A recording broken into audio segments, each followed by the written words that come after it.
에베소서 서원 말씀 세 번째 시간 말씀을 나눕니다. 자료, 이제 그 참고 자료의 맨 마지막 부분만 보겠습니다. 골로새서와 빌레몬서를 가지고 가는 주기구가 에베소 항구에 들을 것을 알고 에베소서도 곁들여서 주기고 편에 보냈다. 그 다음에 유럽 쪽의 마케도니아 쪽의 그 빌립보 교회에서 파견되어져서 바울을 돕다가 죽을 병에 걸렸었지만 완쾌되어져 가지고 돌아가는 에바브로 기독편에는 빌립보서를 보냈다. 참고 자료 맨 뒷면 읽은 거예요. 오늘 두 번째 시간, 2시간 동안에 걸쳐서 나눈 내용이 이거예요. 요약 말씀. 자, 그 다음에 이제 에베소서 본문 강해 말씀으로 들어갑니다. 에베소서와 골로새서와 빌레몬서, 그 다음에 빌립보서를 옥중서신이라고 그래요.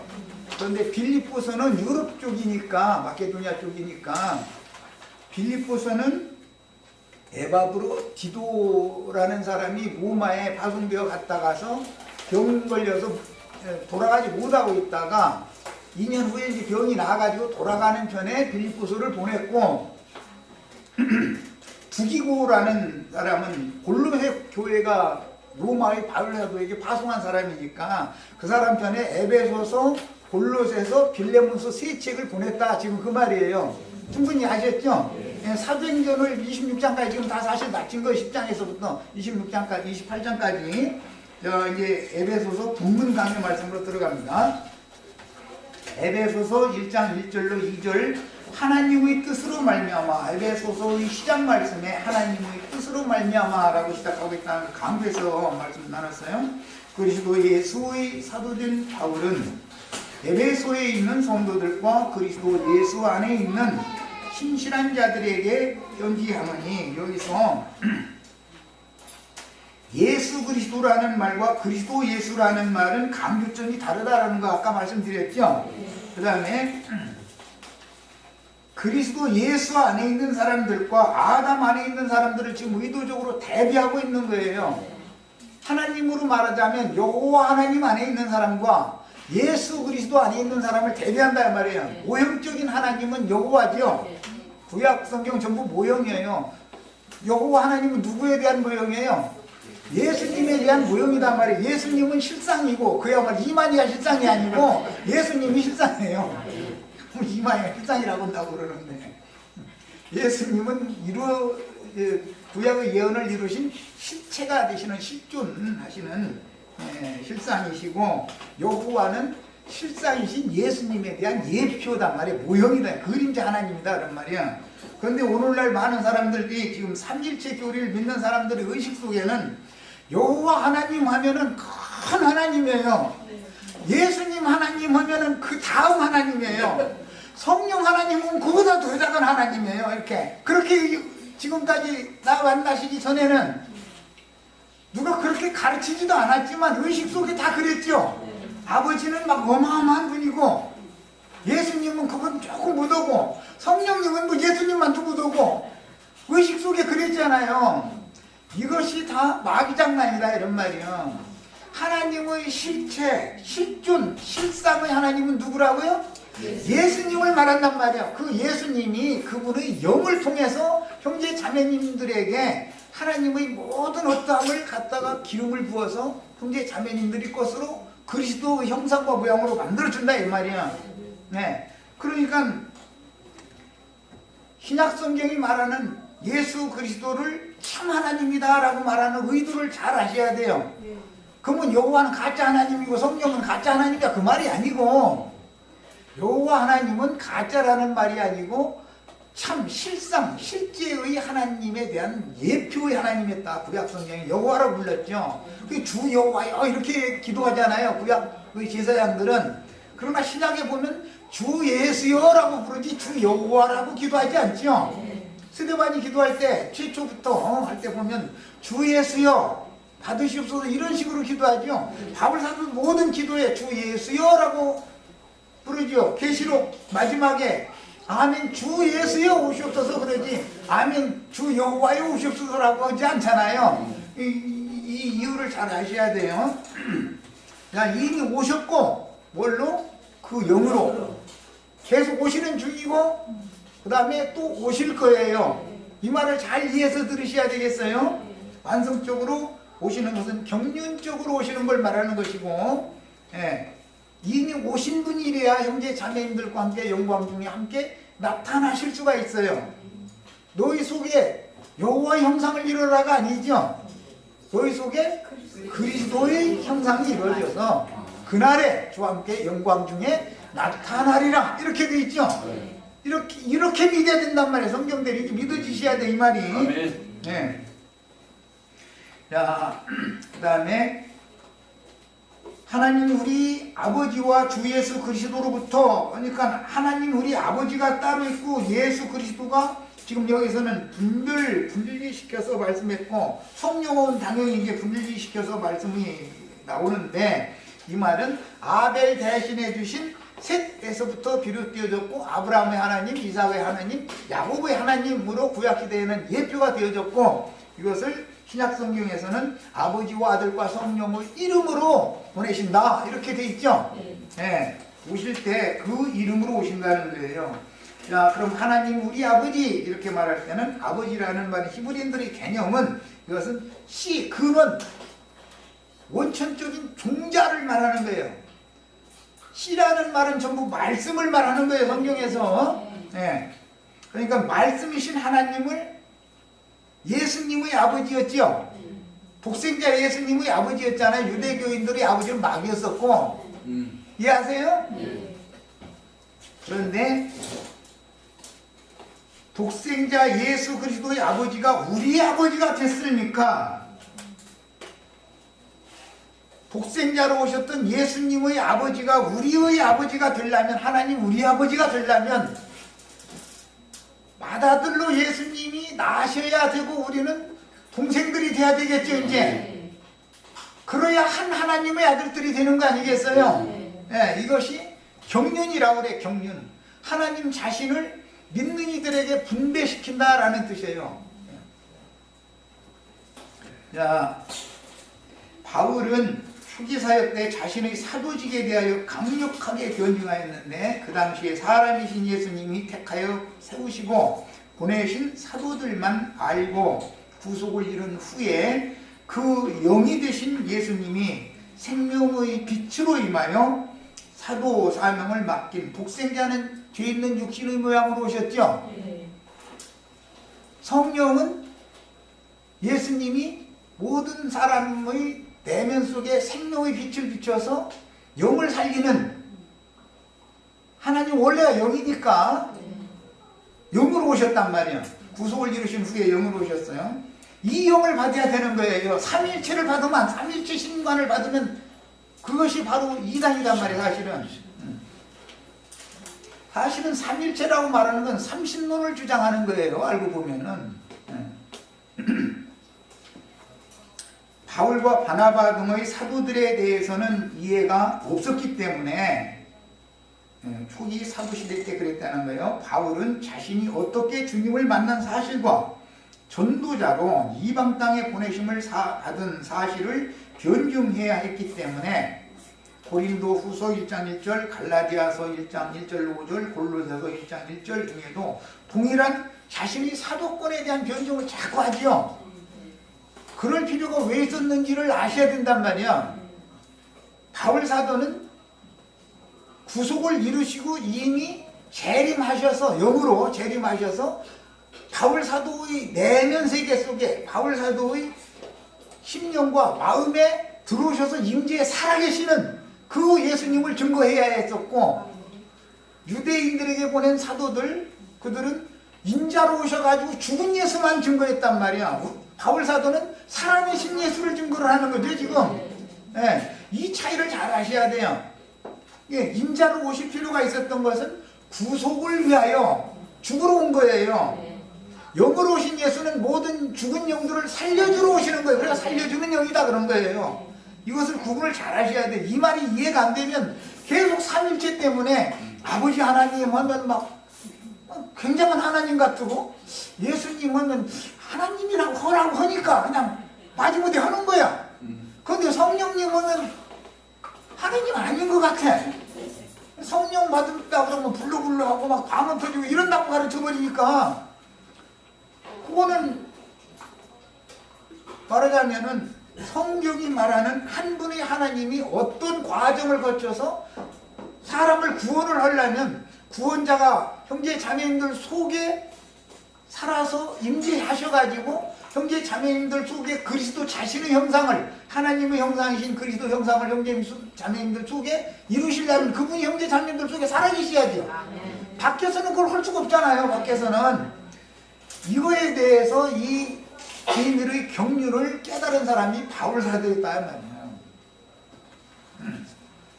자, 바울은 길리기아도의 다소성에서 출생된, 그러니까 유럽 지역에서 출생된 사람이죠. 물론 말하자면 지중해 건너편의 다소성에서 출생된 정통 바리새파 유대인이요 당대의 석학인 가말리엘 문화생임을 자랑하던 사울일 때 최초의 순교자인 스데반을 죽이는 일에 가편투표를 하였고 증인이 되었을 정도로 예수 그리스도의 복음을 반대하던 유대교인이었는데 다메섹으로 가는 로중에서 왜 다메섹으로 갔죠?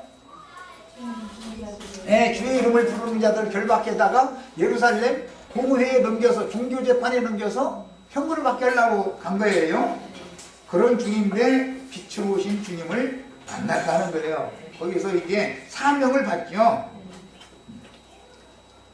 너는 내 종이 되어져 가지고 내 일을 위하여 얼마나 많은 사람들에게 박해를 받아야 될지 너 각오해라 하고 그 사명을 맡기시죠.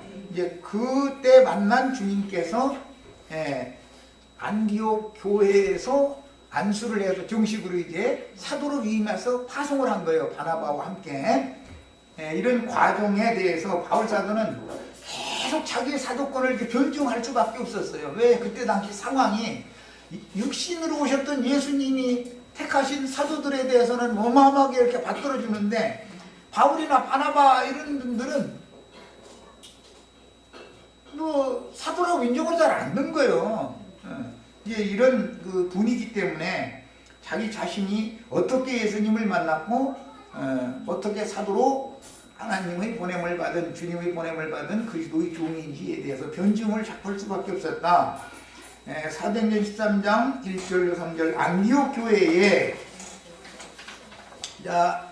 흔히 이제 5대 교구라는 말을 많이 하는데 고대교회 당시 5대 교구는 첫째 이제 외워두셔야 돼. 이거는 꼭 신학교 같네. 첫째는 예루살렘이에요. 두 번째는 안디옥이에요. 세 번째는 로마예요. 네 번째는 알렉산드리아. 5대 교구 하나. 내가 무엇을 외우지 않았나 모르겠네. 가르치는 선생님도 지금 헷갈리고 앉았어. 예루살렘, 안디옥, 로마, 알렉산드리아. 하나가 그건 다음에 해야 되겠네. 이건 숙제. 내가 생각이 안 났으니까 우리 식구들이 어떻게든 찾아가지고 5대 교구라고 흔히 말해요. 그런데 안디옥이라고 하는 곳은 수리아 지역이잖아요. 그 안디옥 교회에서 사도로 위임을 해서 보낸 얘기예요. 선지자들과 안디옥 교회에 선지자들과 교사들이 있으니 선지자이면서 교사들이 있단 말이에요. 이 사람들이 첫째가 바나바죠. 바나바가 안디옥 교회에 으뜸했단 말이야. 바나바의 출생지가 어디예요? 키프로스, 구브로라고 나와있죠. 키프로스라고 한 지중해 변의 큰 섬이에요. 그 출생이에요. 바나바는 무슨 지파 사람이죠? 레위인이에요. 레위인족이 있으니 이렇게 사도행전 5장에 이렇게 돼 있죠. 바나바 혈통적으로는 레위족 속인 바나바와 그 다음에 니게르라 하는 시므온과 브레네 사람 루기오와 분봉왕 헤롯의 젖동생 마나임과 및 사울이라. 사울은 및 해가지고 맨 꽁지에다 놨죠. 맨 앞에는 바나바예요. 그 다음에 맨 꽁지가 사울이에요. 이게 이제 뒤집어지죠. 앞으로는 바울이라는 사람으로 바꿔지면 바울이 맨 앞에 나오죠. 이렇게 바꿔지는 거예요. 이 원리를 아셔야 돼. 이건 아까 설명했어요. 주를 섬겨 금식할 때 성령이 이르시되 내가 불러시키는 이 일을 위하여 바나바와 사울을, 맨 앞에 나왔던 바나바와 맨 뒤에 나왔던 이말에 처해진 사람으로 취급받았던 사울을 주님께서 따로 세우게 하시고 나서 금식을 하면서 안디옥 교회가 기도를 하고 두 사람에게 안수해서 보냈어요. 이것은 성령의 안수죠. 이제 교회가 안수를 해서 보낸 거니까. 사람 예수한테 안수받은 건 인자로 오셨던 예수님이 사도들을 세웠을 때는 예수님이 안수해서 세웠죠. 그러나 지금은 성령이 안수해서 세운단 말이에요. 이런 원리를 잘 아셔야 돼. 지금 말하고자 하는 의도를. 사도라는 용어는 그리스도 예수의 사역을 위하여 대리자로 보내심을 받았다는 뜻인데, 사도 아포스톨로스라는 말은 보냄받았다라는 뜻이에요. 그 본래의 뜻은 그런 의미의 동사인 아포스텔로에서 유래된 용어로서 보냄을 받은 자이니, 최초의 보냄을 받은 자는 누구죠? 예수님이에요. 히브리서에 나오는 말이죠. 히브리서에 사도는 누구가 썼다고요? 최초의 사도는 예수님이에요. 그 다음에 예수님이 12제자들을 보냈고 성령이 되신 다음에 다시 이방인들을 위해서 사도들을 다시 보내는 얘기를 지금 하는 거예요. 자, 그 당시에는 인자 예수께서 세운 사도들만 인정하고 그 영이 되어 재림하신 주님이, 기독교계에서는 재림, 예수님이 재림했다 그러면 깜짝 놀라죠. 지금 재림, 무슨 재림했냐고. 그 무슨 뜻이에요? 주님을 아직 영접하지 않았다라는 말을 지금 본인들이 하고 있죠. 본인들은 예수님과 아무 상관없는 중에 아직도 구약 사람들처럼 허공 어딘가 그냥 어딘가 막연히 있을 것 같은 그 예수를 믿는 거예요 지금. 그러니까 이건 뭐죠? 실제적으로 구원받지 않았다는 걸 본인이 안정하는 말이잖아요. 이렇게 중요한 거예요. 이 삼일체라는 것을 믿는 것과 이것을 부정하고 유일신께서 과정을 거쳐서 현재적으로 지금 내 안에 들어오셔서 무엇으로?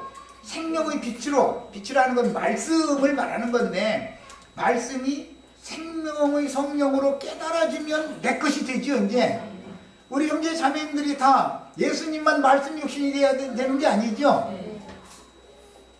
형제 자매님들도 받은 말씀이 삶을 통해서, 교회 생활을 통해서 그리스도 형상과 모양으로 속에서 말씀이 육신이 되는 과정을 지금 거치는 중이란 말이에요. 이것이 확실해야 구원받은 사람이에요. 이 말이 도무지 이해가 안 되면 사실은 나의 구원자이신 예수 그리스도와 상관이 없는 사람일 수가 있단 말이에요. 이게 이렇게 중요해요. 그 다음에 오늘날까지도 인자 예수와 그리스도 예수, 곧 독생자 예수와 맏아들 예수에 대한 이해가 너무 혼미한 것이 교계의 현실이다. 여러 번 강조했지만 아벨 대신해 주신 셋으로부터 비롯되는 아브라함의 하나님, 이삭의 하나님, 야곱의 하나님, 야곱의 하나님이 더 큰 축복을 줄 수 있는 하나님이었죠. 이미 창세기에 나오죠. 내가 빌어주는 축복은 내 부유죠. 이삭이나 아브라함이 빌어주는 축복보다 더 크다. 그랬어요. 이것은 너무 주관적이고 실제적일 수가 있죠. 네, 성령의 축복을 받아야 돼요. 인자는 초림 예수였고 그 영으로 오신 예수는 재림 예수단 말이에요. 예수님은 지금 현재 재림하셨어요. 그래서 예수 그리스도께서 우리 형제 자매님들의 심령과 형제 자매님들의 마음에 현재적으로 살아계셔야 되는 거예요. 그래야 말씀을 들을 때, 읽을 때, 기도할 때 빛이 내 속을 밝게 해가지고 나를 빛의 아들이 되어줘야만 빛의 세계에 가서 영생할 수 있죠. 어둠의 세상에서 영생할 수 없는 거예요. 여기는 무조건 다 여긴 세상이라는 건 죽을 수밖에 없는 거예요. 잠깐 지나가는 거예요. 여기 세상이라는 건. 왜? 어둠과 죽음의 처소니까 여기는. 이것을 다 바다로 상징했는데 구약시대에는 아까 이제 잠깐 말씀드린 것처럼 지중해 바다를 염두에 두고 그것을 세상을 상징하는 거였고 그 중심은 지옥이었단 말이에요. 지옥. 이 히브리인들의 개념이에요. 그래서 뭐 요나서 같은 데도 그냥 그 바다에 지나가는 배에서 막 던져지는 얘기, 또 다니엘서 같은 데 보면 막 바다에서 태풍이 이게 몰려 부를 때 막 바다에서 짐승 넷이 올라오고 막 그런데 이건 세상에서 올라오는, 세상에서 일어날 큰 군왕이다 이런 설명이 나오죠. 그러니까 이 세상신 군왕이라고 하는 건 계시록에서는 바다에서 올라온 짐승이란 말이에요. 이 세상 나라라는 건 짐승 나라인 거예요. 하나의 보시기에 우리가 세상 사람일 땐 다 짐승이었죠. 그런데 자기가 막 그냥 사람이라고 착각하고 있는 거예요. 하나님 볼 때는 다 이게 짐승들이야. 짐승만 방불한 거예요. 왜? 하나님의 말씀을 읽어도 들어도 기도해도 전혀 깨달음이 없어. 짐승은 하나님 말씀을 들을 수가 없죠. 빛이 없는데 어떻게 알겠어. 그게 짐승의 마음을 가진 자들이다 그런 거예요.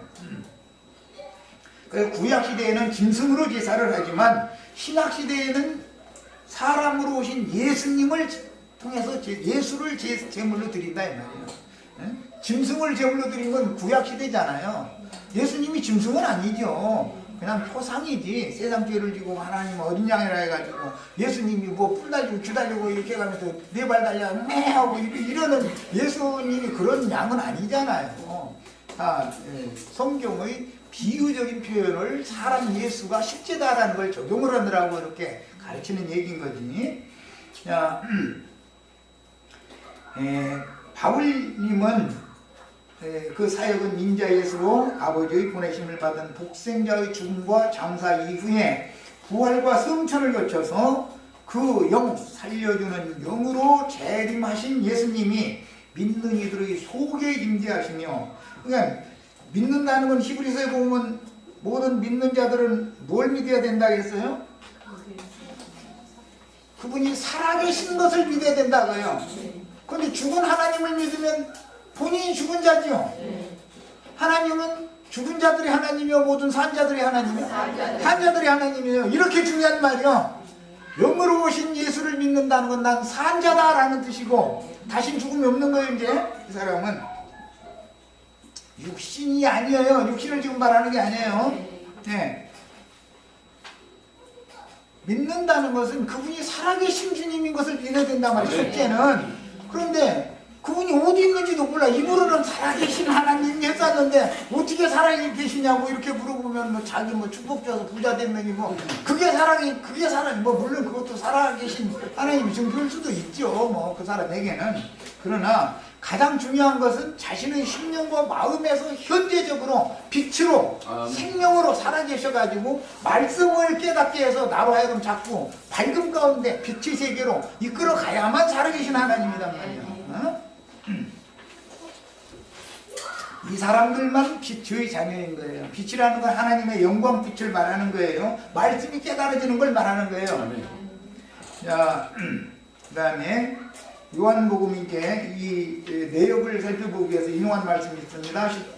14절, 16절로 26절에 내가 아버지께 구하겠으니, 아버지께라는 말은 말씀을 말하는 거예요. 말씀이 인자 예수를 보냈지요, 세상에. 그러니까는 보내신 자를 아버지라고 자꾸 부르는 거예요, 말씀을. 예수님은. 그런데 유대인들의 하나님은 살아있는 인격이 아니고 허공 어딘가에 있을 것이라고 추상하고 있는, 추상적으로 하고 있는 여호와 하나님, 그 하나님을 자꾸 믿었단 말이에요.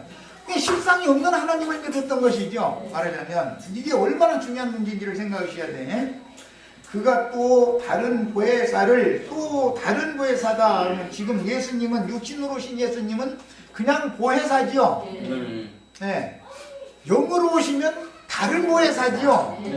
보혜사라는 말은 대언자다라는 뜻으로서 모든 구약시대의 선지자들을 태어나게 하신 그 영을 감동시켜 주신 하나님의 사자가 바로 예수님이었단 말이에요. 구약성경에는 여호와의 사자가 사람에게 나타나 이렇게 돼 있죠. 그런데 사람으로 보일 수도 있고 천사로 보일 수도 있었어요. 예. 그것은 실상이 아직 나타난 상태가 아니단 말이에요. 예수를 통해서 오셨을 때 유대교 지도자들은 예수님이 자신들이 그렇게 바라고 믿던 고대하던 메시아라는 사실이 보여지지도 않고 알 수가 없었었고, 제자들은 말씀이 육신이 되어 우리들 가운데 거하심에 은혜와 진리가 충만하였다. 그분을 통해서 살아계신 하나님의 영광을 나타내셨다. 이렇게 제자들은 예수를 주관적으로 만났고, 오늘 우리도 이제 영이 되셔서 오시면 인자로 오셨던 예수를 만나는 것보다 더 확실하게 보이죠. 아니, 사람으로 오신 예수님 만나는 것보다 영으로 오신 예수님을 만나야 확실하잖아요. 사람으로 오신 예수님이 3년 반 가르쳤는데 제자들이 다 깨달았어요? 못 깨달았어요? 성령이 오셔서 다시 가르치니까 그때서 평상시에 가르치시던 모든 말씀이 생각이 나고, 아, 이걸 말씀하셨구나 하고 깨달아지더라는 거잖아요. 영으로 오신 주님을 만나셔야 돼. 바울 사도처럼 이렇게 만나셔야 돼. 자, 그 다음에 그는 진리의 영이라. 또 다른 보혜사는 진리의 영이다 하는 것이죠. 인자 예수가 진리의 영으로 오신 거예요. 우리들이 지금 예수님을 영접했다라는 것은 진리의 영으로 오신 예수님을 영접한 거예요. 재림 예수를 지금 우리는 영접한 거예요. 세상은 능히 그를 받지 못하나니, 여기서 말하는 세상이라고 하는 건 바깥 세상뿐 아니고 유대교인들 전체가 다 예수님을, 재림하신 예수님을 안 믿잖아요. 기독교인들이 지금 재림하신 예수를 안 믿죠? 세상 사람이요. 그래서 세상 교회예요. 그래서 그야말로 모든 성도들은 세상에서 세상 교회로 부름을 받아서 들어갔을지라도 세상 교회에서 빼내심을 받아서 주님의 교회로 나와야 되는 거예요. 장자들의 교회로. 이 말을 잘, 과정을 이해를 잘 하셔야 됩니다. 세상 교회에 그냥 남아있으면 천년왕국 기간에는 바깥 어둠에 쫓겨나 있는다는 거잖아요. 혼인집에 못 들어간다는 거예요. 기왕이면 혼인잔치에 들어가는 5 처녀가 될 생각을 해야지, 왜 바깥 어둠에 버려둠을 당하는 그런 신앙, 아이고 그냥 믿기만 하면 된다고, 이거는 너무 막연한 소리를 하는 거예요. 세상은 능히 그를 받지 못하나니 이는 그를 보지도 못하고 알지도 못함이니라. 고린도전서 15장 45절을 인용을 했는데, 마지막 아담은 무슨 영이 되셨다고? 살려주는 영이 되셨다. 그 살려주는 영이 형제 자매님들 속에 현재적으로 들어오셔서 살아계셔야 돼. 이게 믿은 거단 말이야. 야, 믿음이라고 하는 것은 사람 편의 이야기고, 은혜라는 것은 신편에서 하는 얘기예요. 위로부터 은혜를 부어주시는 거예요. 이제 여기는 이제 처녀는들은 여기 이상한 얘기를 듣지 마시고, 남편은 주는 입장이죠. 아내는 받는 입장이에요. 그런 관계를 생각해 보세요. 은혜는 위로부터 부어지는 거예요. 남편과 아내가 생명연합을 맺으면 반드시 기름 부음이 있죠.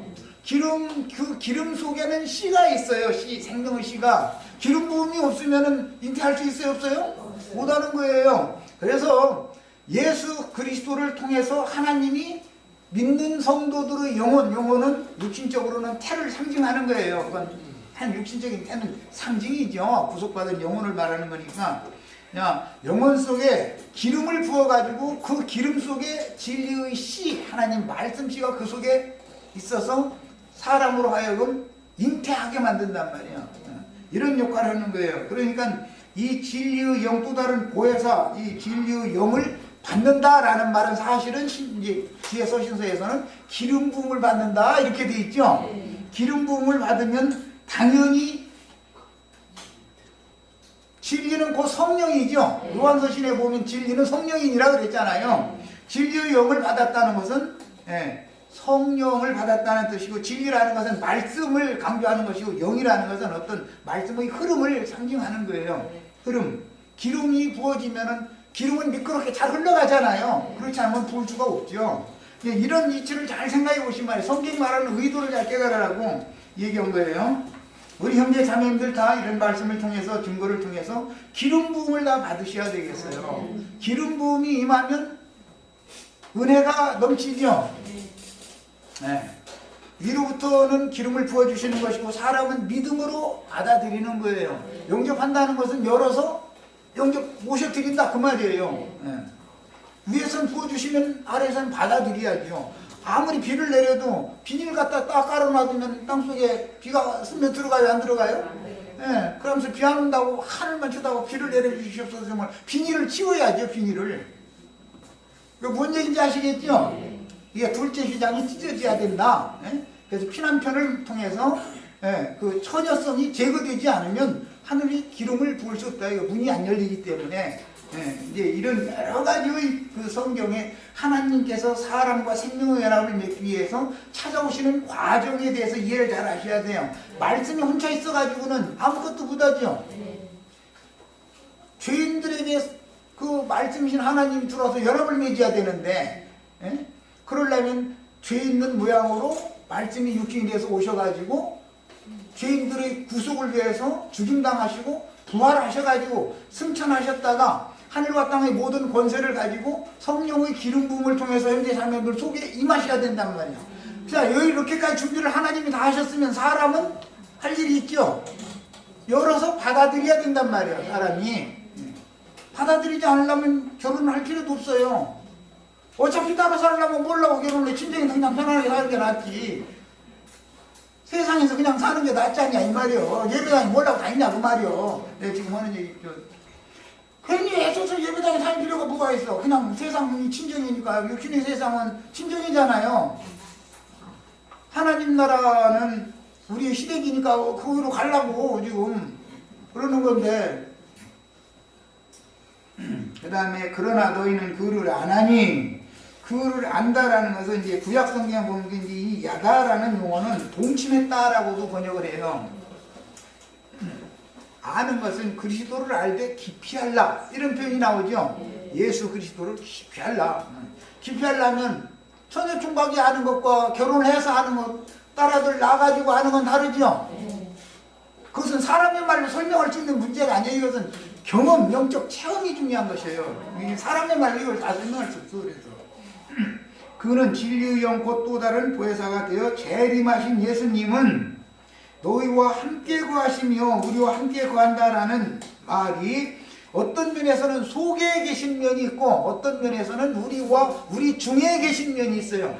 교회와 함께 계시다라고 할 때는 우리 중에 계신 것이고 내 속에 계시겠습니다 할 때는 우리 영과 그 마음속에 계신 상태를 말하는 거예요. 그러니까 주님은 양면에서 지금 임재해 계신 거예요. 양면에서. 너희와 함께 거하시며 라는 건 교회 중에 제자들 중에 함께 계신다라는 뜻이고 너희 속에 계시겠다라는 것은 내면 영과 마음에 계신다 그런 말이에요. 자, 그 다음에 내가 너희를 고아와 같이 버려두지 아니하시고 이건 이제 구약의 율법에서 나온 말인데 예수님은 여호와 하나님은 고아의 아버지죠. 과부의 남편이죠. 그러니까 나는 과부도 아니고 나는 고아가 아니다 그러면 주님과 연합을 맺을 수 있어요 없어요? 그 주님은 영이 되셔서 우리에게 오실 때 고아와 과부에게만 찾아오신다. 지금 이것이 구약 성경이 계속 예언한 바단 말이야. 이것을 지금 실현하시는 거예요. 너희에게로 오리라. 조금 있으면 세상은 다시 나를 보지 못할 터이로되 너희는 나를 보리니 이는 내가 살아있고. 이게 굉장히 중요한 말이야. 너희도 살아있겠습니다. 예수님이 우리를 살리러 오신 것이죠. 영으로 오신 것은. 근데 뭘 살린다고요? 살리는 것은 영이니 육은 위익하니라. 육을 살리러 오는 게 아니에요. 영을 살리러 오신 거예요. 이 예수를 바울 사도는 만났단 말이야. 베드로나 다른 사도들은 이 예수를 만난 것을 간증하고 전도를 하는 게 아니라 육신으로 오셨던 예수님이 하신 행적에 대해서 자꾸 그걸 전도를 하잖아요. 그 상태가 오늘날 유대교인들이 그때 당시 상태지만 오늘날 자칭 유대인이라 하는 기독교계의 신앙 상태가 그거잖아요 지금. 그것이 틀렸다는 게 아니에요. 그건 초보자들에게 전하는 말씀이다 이런 말이에요. 육에 속하고 땅에 속한 말을 해야 영적 사실을 이해를 하니까 기초를 놓느라고 그걸 초보의 도로 가르쳐 놨더니 그게 딱 매달려 버려. 사실은 말하고자 하는 데는 더 완전한 데 나아가게 하는 터전을 닦아놓는 얘기인 것이죠. 이해하셨죠? 일단 결혼식을 해야 뭐 기름 부음을 받든지 말든지 하든 결혼식 필요 없다 그러고 세상 인공한테서 떨어져 나가지를 않으려고 그러면 그럼 뭐라고 예배당에 다니느냐고. 예수 믿을 필요가 뭐가 있어. 귀찮기만 하지. 목적은 생명의 연합을 맺어서 하나님의 뜻을 이루는 것이 목적인 것이지 종교인으로 왔다리 갔다리 하는 것이 목적은 아니잖아요. 신앙생활을 목적은. 자, 그 다음에 그날에라는 것은 또 다른 부에서 진리의 성령으로 오시는 날에 그 말이에요. 내가 아버지 안에 너희가 내 안에 내가 너희 안에. 야, 이게 삼일체 얘기가 아니라 예수님이 세상에 오셨을 때 예수님 안에 아버지가 계셨죠? 아버지 안에 또 예수님이 계셨죠? 야, 그런 것처럼 예수님이 하시는 말씀은 아버지의 말씀이죠? 성령이 교회들에게 하시는 말씀이 바로 예수님의 말씀이고 아버지의 말씀이 영적으로 이루어진 사실, 실제 빛의 말씀, 생명의 말씀을 지금 씨로 뿌리는 중이다 이거예요. 기름 부음을 통해서. 내가 너희 안에 있는 것을 너희가 알리라. 인자 예수님이 진리의 영이 되어 저를 영접한 참 제자들 각 사람 안에 살아계실 때 제자들이 모임을 세우면 그리스도의 모임인 교회가 되는 것이고, 교회에 붙은 우리들은 각자는 교회에 붙은 지체들이죠. 몸이라는 한 몸이 있으면 몸과 머리가 목을 통해서, 목숨을 통해서, 생명줄을 통해서 연결이 되는 것이고, 이 목이 잘려버리면 머리도 죽고 몸도 죽고 다 죽죠. 네. 지금 내가 죽었다는 뜻은 내가 믿는 하나님이 죽은 신을 믿고 있는 거다 이거예요. 하나님이 산 자들이 하나님이어야 되는데 죽은 자들이 신을 계속 믿고 있는 거예요. 이게 정말 서로 답답한 얘기야. 그야말로 이걸 설명한다는 게. 기독교계의 많은 문제들이라는 건 다 소위 말하는 성령론에 가서 다 틀어져 버리기 때문에 문제가 되는 거예요. 다. 그 다음에 그리스도의 몸인 교회가 되는 것이고, 교회 중에는 주님이 함께 계셔서, 여기는 단체적으로 함께 계신 것은 위에 계신다 이렇게 표현해요. 전치사를 사용할 때 엔토라는 단어가 아니라 이것은 에피라는 용어로서 위에 이런 그 전치사가 달라요. 이런 것도 잘 구분을 잘 하셔야 돼요. 교회 중에 함께 계시고 형제 자매님들 각자 속에 계시죠.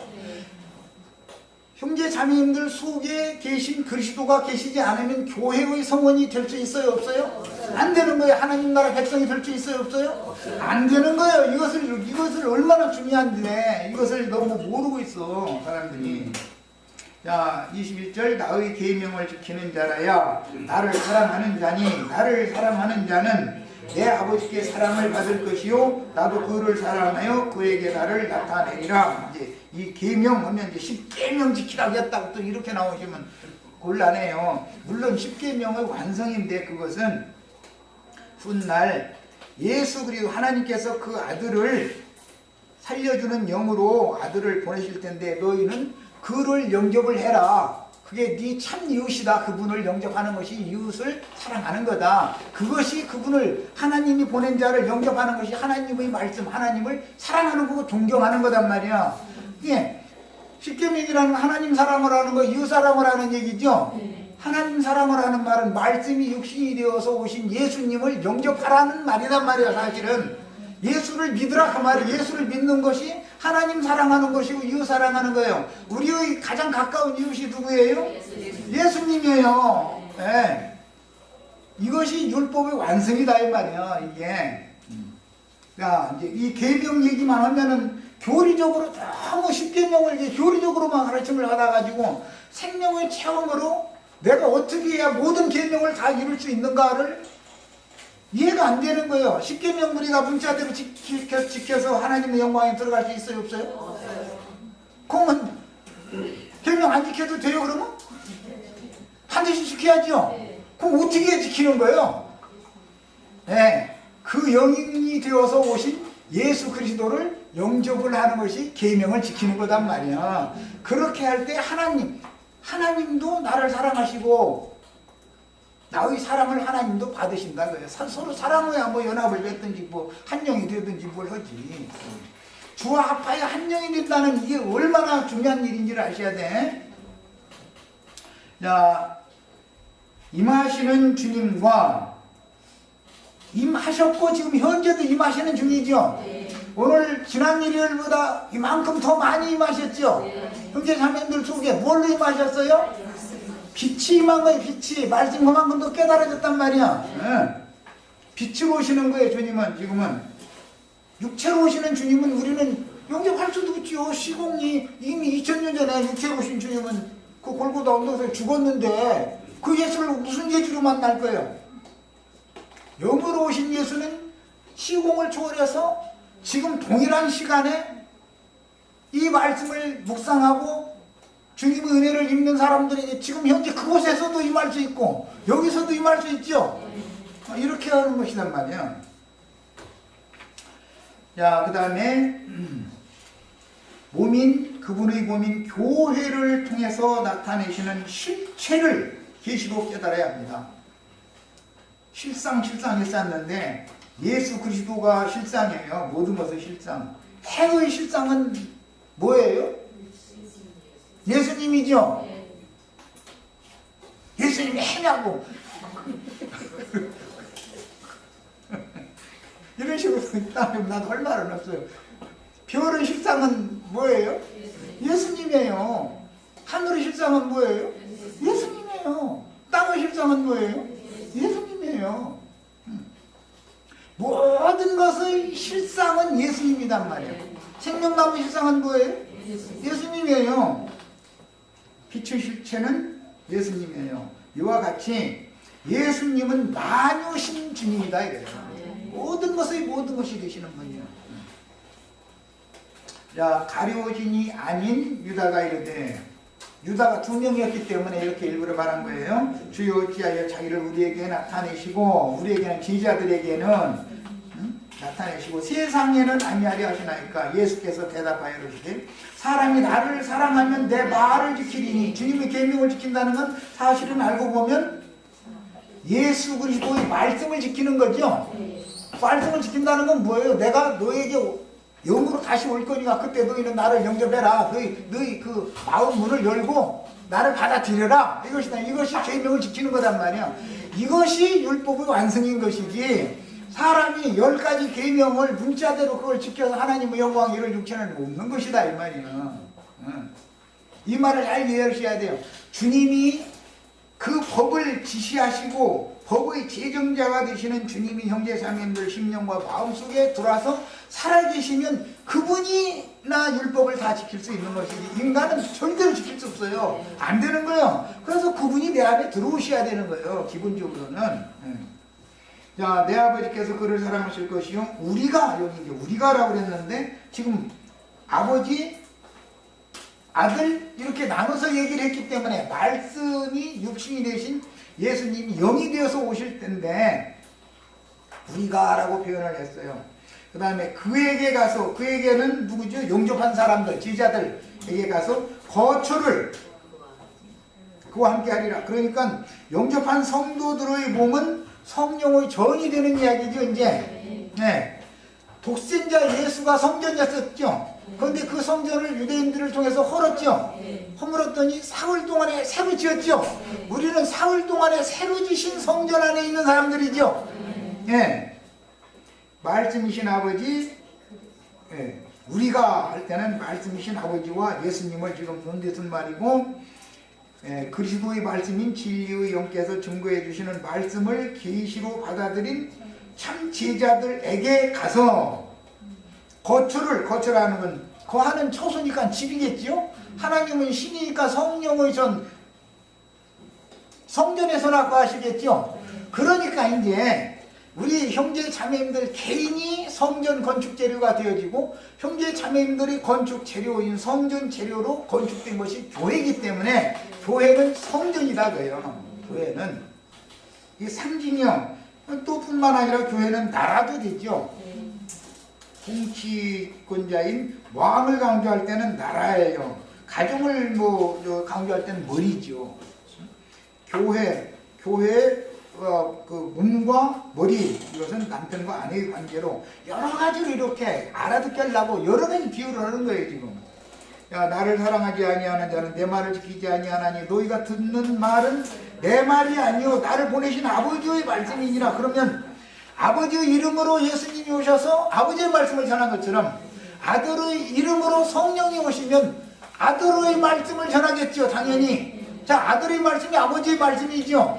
그렇단 말이에요. 성령이 교회들에 여시는 말씀이 바로 그리스도의 말씀이다 그래요. 하나님의 말씀이다 이거예요. 자, 시간이 다 돼서 저 뒷면만 빨리 가서 이제 중간 부분은 다 각자 읽으시기를 바랍니다. 맨 뒷면만을 이제 얼른 가서 마치려고 그래요. 보겠습니다. 민수기 6장 23절로 27절 그 부분부터만 읽겠습니다. 아론과 그의 아들들에게 말하여 이르기를 너희는 이스라엘 자손을 위하여 이렇게 축복하여 이르되 여호와는 네게 복을 주시고 누구에게 하는 말이죠? 이스라엘 자손들에게 제사장들이 이렇게 축복을 해야 된다는 거예요. 네게 복을 주시고 너를 지키시기를 원하며 여호와는 그의 얼굴을 네게 비추사. 이것은 가인이 여호와의 얼굴 앞에서 쫓겨났었기 때문에 지금 하는 말이에요.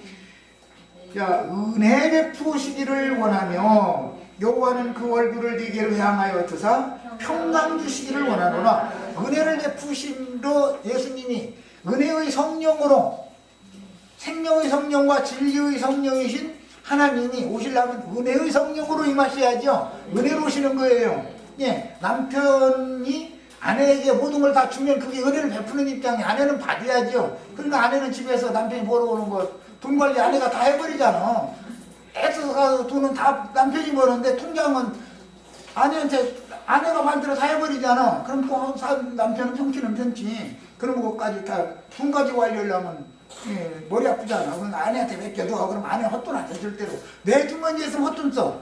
그러니까 하나님은 다 이게 다 정해놓으셔서 그러고 허라는 대로 하면 가정사도 편하다. 아내한테 좀 타다 쓸 때 좀 아내가 좀 덜 준다고 서로 이제 좀 더 내놔 해서 더 주면은 괜히 딴 데로 셀까 봐서 덜 주는 것이니까 그것도 감사함으로 받아 쓰시고 이렇게 형제들 되게 순해나네. 근데 이게 성경이 정하신 대로 내는 거예요. 왜 그러느냐? 은혜를 주시면 은혜를 이제 믿음으로 받아들이고 나면 나타나는 현상은 평강으로 나타난다 이런 말이에요. 은혜가 임한 사람은 평강으로 나타나요. 이제 이 평강이라는 용어가 한글에서는 좀 애매모호한 번역인데 원은 이것은 먼저는 안식이라는 용어가 여기에 함유되어 있어요. 그 다음에는 만족하다라는 뜻이 있어요. 남편과 아내가 연합을 했을 때 기름을 부으면 안식이 있고 만족이 있죠. 기름 부을 때 화가 나요? 그럼 기름 붓지 말라고 해야지. 아니 기름을 붓는데 화가 나면 뭐 결혼하지 말아야지. 제일 중요한 건 첫째는 쉼이 오는 거예요. 마음이 쉼을 주신다 이렇게 표현해요. 안식이 있고 그 다음에 나타나는 상태는 만족함이 있단 말이에요. 빤사타 너 옆에서 벼락이 쳐도 상관없어. 그때만큼은 죽어도. 이제 이런 것이 다 영적인 비유예요. 그러니까 은혜가 임하면 사람은 믿음으로 받아들여야 되고 믿어졌을 때 진리의 세계에 대해서 비추고 많은 것들을 깨닫게 되면 안식과 만족을 영혼에 이 세상사 걱정이 다 그렇게 해야 없어지지. 내일 걱정은 내일 가서 해라 그런다고 내일 가서 하려고 결심하면 돼요 안 돼요? 우리 아들이 어떻게 건강히 잘 자라서 장가 가서 뭐 손자까지만 보고 죽여야지 그렇게 몇십 년 갖고 하다 걱정이 다 되게 돼 있어. 그런데 생명의 연합을 통해서 기름 부음을 받는 그 순간만큼은 내일 뭐 벼락이 치든 말든 뭐 상관없어. 이제 이런 상태를 말하는 거. 이것은 정신세계를 다룬다 이런 말이 히브리인들의 신앙 세계예요 이것이. 그래서 오늘 말씀에 2절에 하나님 우리 아버지와 주 예수 그리스도로부터 은혜와 평강이 너희에게 있을지어다. 구약성경의 제사장이 그 백성들을 의무적으로 축복을 해야 됐던 것은 의무였죠. 이것을 복음의 제사장인 바울 사도가 지금 이렇게 축복을 하고 있단 말이야. 이 축복을 받으면 첫째는 안식이 오고 그 다음에는 만족함이 오는 것이다. 이것은 이제 본인이 다 경험해 보시길 바랍니다. 이냐고서 이제 마치겠습니다. 다 자세히 읽어보셔야 돼요.